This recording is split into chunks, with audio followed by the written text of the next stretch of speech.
Ibu. Sebentar lagi kita akan menyaksikan film pendek mengenai pentingnya jamban sehat.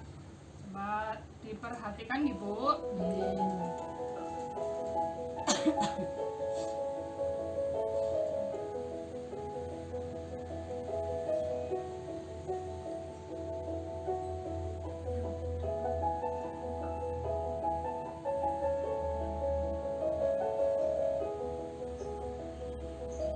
Harganya udah segini Pak. Lagian saya ngambil untuk banyak kok Pak. Nah, di semen aja lah. Aduh, semen lagi mahal Pak. Waduh, pagi lagi ngobrol serius nih Pak. Serius dong Pak. Saya ini mau buat jamban rumah Pak. Nih Pak Rusli lagi banyak duit nih, tiba-tiba bikin jamban. Enggak kok Pak. Jamban murah aja, jamban kecil dari beli Papa.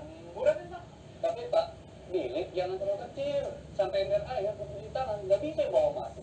Benar juga ya. Oh, bisa dipikirin Pak, cuci tangan mah. Pak, kalau bikin dari bilik bambu bisa lebih murah kan? Ya udah, saya kasih diskon lagi deh. Nah, gitu dong Pak. Siap. Bapak nggak bikin juga? Nah, saya mah nggak mau repot-repot Pak. Sekali dekat sini aja gampang. Pak, justru Pak, karena cuma dekat kali itu makanya saya buat sendiri. Dulu ya, waktu istri saya lagi hamil, sering malam-malam saya antar istri saya ke kali. Aduh, rasanya gampang aja Pak. Bapak tunggu itu ya Bu ya.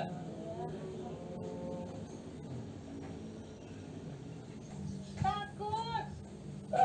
Iya Bu, Bapak masih di sini kan Bu? Repot, kadang mertua saya ngantar. Makanya saya buat sendiri di rumah. Lagian harganya murah kok Pak. Bapak bikin aja, lagi ngetrend. Ngetrend gimana Pak? Pak RT punya, Pak Mat, Pak Dadang belah. Semuanya saya bikinin jambannya. Pak Yudi udah punya belum? Dia mah belum punya Pak. Bapak mau bikin juga? Nanti aja saya sama Pak. Berarti dia belum ngetrend tuh Pak. Pak, bikin jamban rumah itu bikin keluarga gak usah repot-repot kalau mau ngajak. Aman dan nyaman Pak Yudi.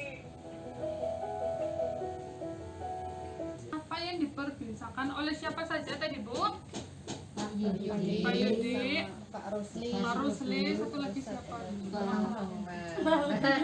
Oh, bangunan. Yang bangunan. Nah, apa yang sedang mereka bicarakan Bu? Membuat jamban Jamban sehat. sehat. Membuat jamban Sehat. sehat. Nah, dari film tadi apa informasi yang bisa diperoleh Bu dari mereka bertiga?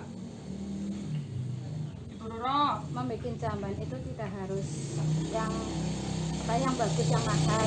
Dengan bilik bambu itu bisa murah meriah lah intinya. Terus ada lagi yang ingin menambahkan?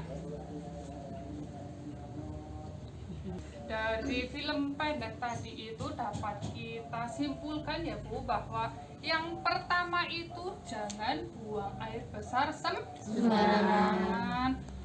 Di Indonesia itu masih banyak masyarakatnya yang buang air besar sembarangan.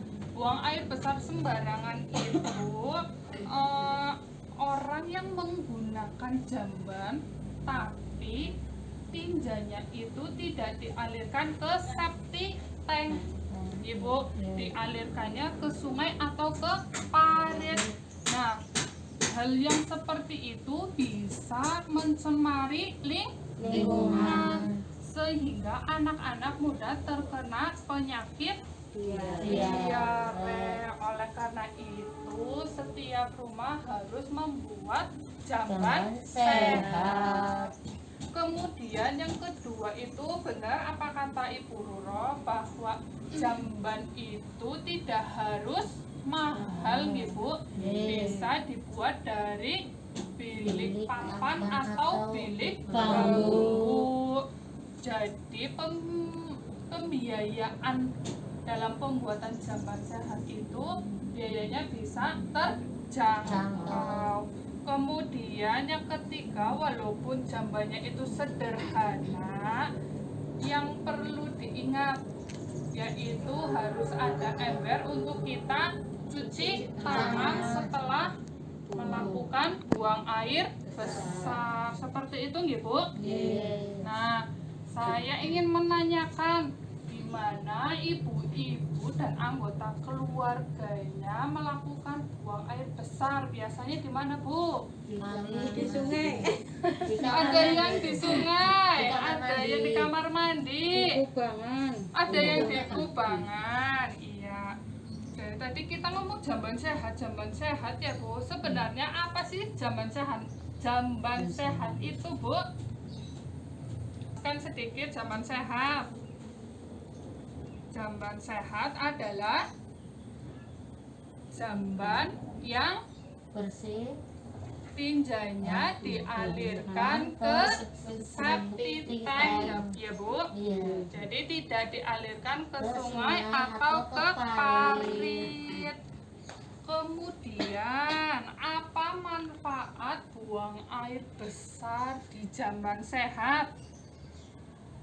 Tadi Pak Rusli sama Pak Yudi kayaknya sudah ngomong loh dalam video manfaatnya buang air besar di jamban sehat.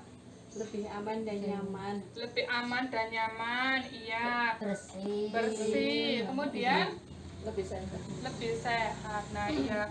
Jadi manfaat buang air besar di jamban sehat itu yaitu membantu warga khususnya ibu dan anak dalam buang air besar itu secara nyaman, aman, tanpa malu dan hal-hal yang mengganggu, seperti misalnya ketika buang air besar di kebun takutnya ada ular, kemudian buang air besar di kali takut Hujan dan hujan kepleset seperti itu ya Bu. Iya. Nah, kemudian di sini ada yang sudah memiliki jamban sehat. Sudah. Sudah? Ada yang belum ya, Bu? Iya. Nah, bagus Ibu Atun yang sudah punya jamban sehat. Kemudian Ibu yang belum punya jamban sehat, saya doakan agar setelah pertemuan nanti selesai pulang ke rumah, Ibu musyawarah sama keluarga untuk membangun jamban sehat. Seperti itu nggih, Bu. Karena jamban sehat itu efektif memutus mata rantai penularan penyakit, mencegah menularnya penyakit yang menyebabkan diare. Seperti itu nggih, Bu. Nah, jamban tidak harus mahal. Jamban bisa sederhana, tapi yang sehat itu yang seperti apa, Bu? Ada yang bisa menjawab? Yang bersih. Yang bersih. Dan tidak kotor lah ya, yang bersih tidak kotor. Ya, Dan bagus. Nah, untuk menjawabnya, kita lihat di sini ada flip chart ya, Bu. Kriteria jamban sehat. Yang pertama itu tidak mencemari sumber air bersih, ya Bu. Jadi antara sumber air bersih dan jamban itu harus mempunyai jarak ya Bu. Berapa di situ jaraknya Bu? 10 meter dari Ya, sumur. sedikitnya berjarak 10 meter dari sumur. Kemudian tersedia air bersih untuk kita Cuci tangan. cuci tangan. Kemudian tersedia kloset yang bersih. Bersih. Jadi ibu-ibu harus rajin Membersihkan. membersihkannya. Kemudian tidak bau dan nyaman digunakan. Yang ke berapa? Yang kelima, tersedia tempat cuci tangan yang memadai.